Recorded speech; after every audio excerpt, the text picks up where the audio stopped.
तो hello friends, ये मेरा पहला वीडियो है जिसमें मैं कुछ सामने आपको माइंड सेट और सारी चीज़ों के बारे में बात करूँगा। तो मैंने एक नई बुक पढ़नी चालू की है जिसका नाम है think and grow rich by Napoleon Hill. ये काफ़ी फेमस बुक थी जब मैंने लिया था। तो लेट्स गेट स्टार्टेड। तो भाई सिंपल सी बात है, जब हम इस बुक को देखते हैं तो पहले तो बुक की पेजेस की क्वालिटी डिसेंट है ना। और पीछे लिखा हुआ है कि मतलब जो अपने राइटर हैं नेपोलियन हिल उनके बारे में, जो कि ठीक है, पहले पढ़नी चाहिए ये चीज़ें पहले, और उसके बाद में आपको किसी चीज़ में जाना चाहिए। तो सबसे पहले थिंक एंड, ये जो बुक है इसके अंदर टोटल 15 चैप्टर। पहला द पावर ऑफ थॉट, दूसरा डिजायर, तीसरा फेट, चौथा ओके सजेशन, पांचवा स्पेशलाइज्ड नॉलेज, छठा इमेजिनेशन, सातवां ऑर्गेनाइज प्लानिंग, आठवां डिसीजन, नौवां परसिस्टेंस, दसवां power of the master mind, ग्यारहवा the mastery of sex transmutation, बारहवा द सबकॉन्शियस माइंड, तेरहवा द ब्रेन, और 14वां द सिक्स्थ सेंस, और 15वां how to outwit the six ghost of fear. ठीक है। तो सबसे पहले हम, मतलब मैं अपने थॉट्स देना चाहूंगा हर एक जो भी चैप्टर का नाम है उसके ऊपर, और मुझे क्या लगता है कि क्या मतलब वो सिखाना चाहते हैं बेसिकली उसके साथ। अगर इसमें किसी में भी आपको कोई ना कोई गलती लगे या लगे कि हाँ यार ये कुछ ज्यादा एक्सप्लेन कर दिया या ये गलत डायरेक्शन में ले गया, तो कमेंट करके बता। तो सबसे पहले द पावर ऑफ थॉट, ये सबको पता है। इसी के ऊपर एटॉमिक हैबिट्स जैसी बुकें लिखी गई है कि भाई सीधी सी बात है, तो कुछ थॉट इसमें बेसिकली ये दिखाने की कोशिश की होगी कि तुम कुछ सोचो, उसके बारे में उसको अपने मतलब डिजायर बनाओ कि भाई यार ये चीज मैंने सोची है और मैं इसे करूंगा, और मैं किसी भी हद तक जाऊंगा, फिर मैं मतलब 100% जाऊंगा करूंगा उसमें। तो फिर वो जो पावर ऑफ थॉट है, बस मतलब वो मोटिवेशन, डेडिकेशन, डिसिप्लिन, कंसिस्टेंसी उसी की वजह से आती है। यही है पावर ऑफ थॉट। मतलब मान लो फॉर एग्जांपल, अगर मैं बोलूँ कि मैं रोज वर्कआउट करूंगा, और ये मेरा थॉट था, ठीक है। अब मैंने उसके साथ एक और चीज जोड़ दी, मैं रोज वर्कआउट करूंगा क्योंकि मुझे स्ट्रांग बनना है, मुझे हेल्दी रहना है। ठीक है, इट्स नॉट लाइक कि मेरी एकदम बल्की बॉडी हो वगैरह वगैरह। अगर आपको दिख रहा हो कि मैं अभी इतना नहीं हूँ, अ, मतलब I am not skinny, I am fit. और क्योंकि अब सबको पता है कि भाई नेचुरल बॉडी रहती है तो उसका क्या करते हैं। एनीवेज, मैं टॉपिक से थोड़ा भटक रहा हूँ।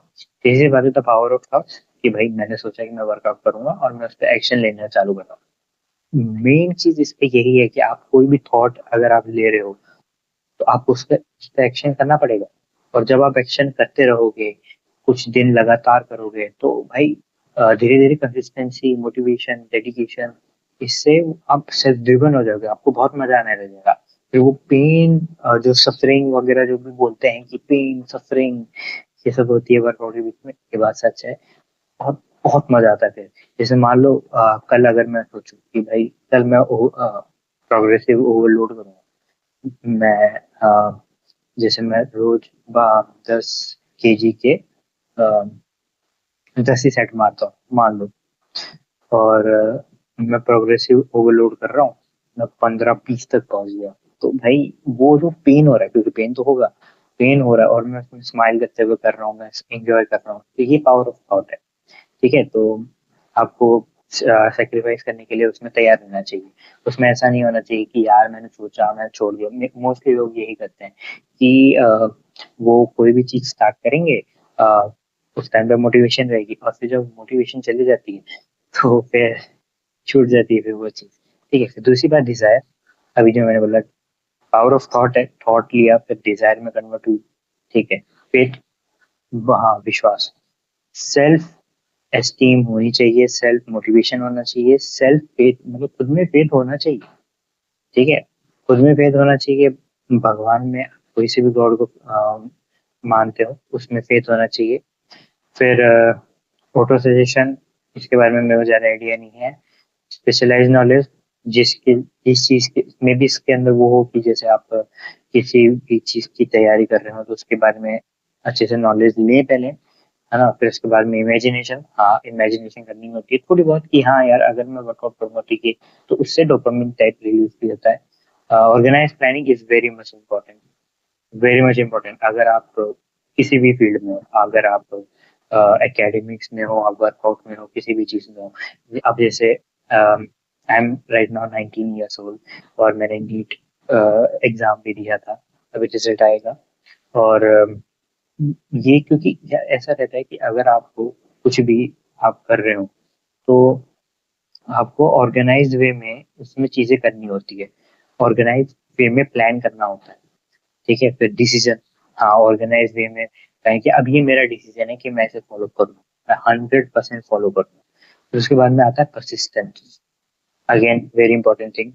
पावर ऑफ मास्टरमाइंड, दिमाग को काबू रखो, थॉट्स को काबू रखो, फीलिंग्स को काबू रखो, तुम्हें कोई नहीं रोक सकता इस दुनिया में।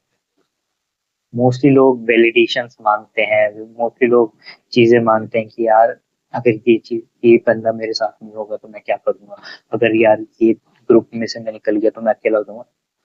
Why are you afraid of it? If you have to achieve something और अगर तुम्हारा ह्यूमर उन लोगों से मैच नहीं कर रहा है, छोड़ दो। It's not needed to be with them, it's all right to be alone, it's all right.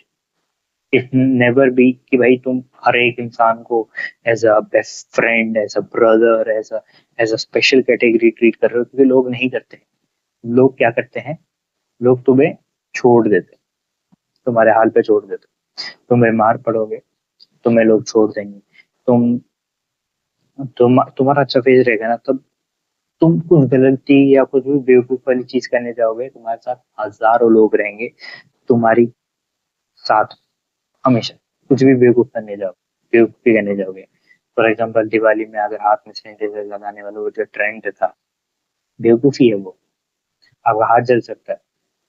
इसमें कौन सा है कि भाई फील द थ्रिल, इतनी थ्रिल है तो स्काई डाइविंग करो, सीधी सी बात है, इतनी थ्रिल है तो रनिंग करो, टेक चैलेंज लो ऐसे। टू बी ऑनेस्ट यार, मैंने बहुत सारे वर्कआउट चैलेंजेस लिए थे और उसमें बहुत थ्रिल आता है, उसमें बहुत मजा आता है। मैं अभी 19 से ईयर ओल्ड हूँ और पहले मेरी फिजिक ऐसी वगैरह नहीं दिखती थी, आई वॉज बिट फैट गाय। और अभी मैंने काफी वर्कआउट किया, मैं 9th क्लास से वर्कआउट करता हूँ। पहले मैंने सूर्य नमस्कार योगा से यूज स्टार्ट किया था, और फिर मैंने पुशअप सिटअप्स चालू किए, फिर मैंने combined exercises, full body weight exercises वगैरह चालू की।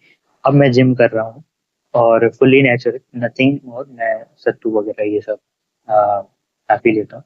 तो भी इतना इफेक्ट नहीं दिख रहा होगा, नथिंग स्पेशल।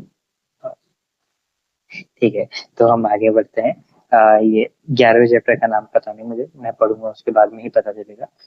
फिर द सबकॉन्शियस माइंड, सॉरी थोड़ा हो जाता है क्योंकि इतनी आदत है नहीं। तो सबकॉन्शियस माइंड, अब सही से बोल गया।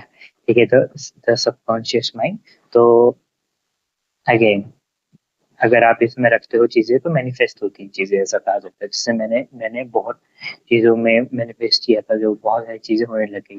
फॉर एग्जाम्पल मेरी कम्युनिकेशन स्किल पहले इतनी बेटर नहीं थी और मैं कैमरा फेस नहीं कर पाता था। I used to like smile like this, it was मतलब, हाँ थोड़ा डम टाइप लगता था कि, थोड़ा इनोसेंसी भी थी। ठीक है, अब ठीक है, नेक्स्ट टाइम कहते हैं the brain.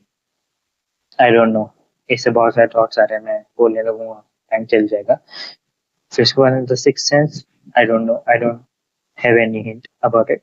How to outwit the six post of fear, interesting. तो इसमें एक चैप्टर के अलावा बाकी मुझे लग रहे हैं कि थोड़े प्रेडिक्टेबल है, क्या सिखाना चाहते हैं वो प्रेडिक्टेबल है। तो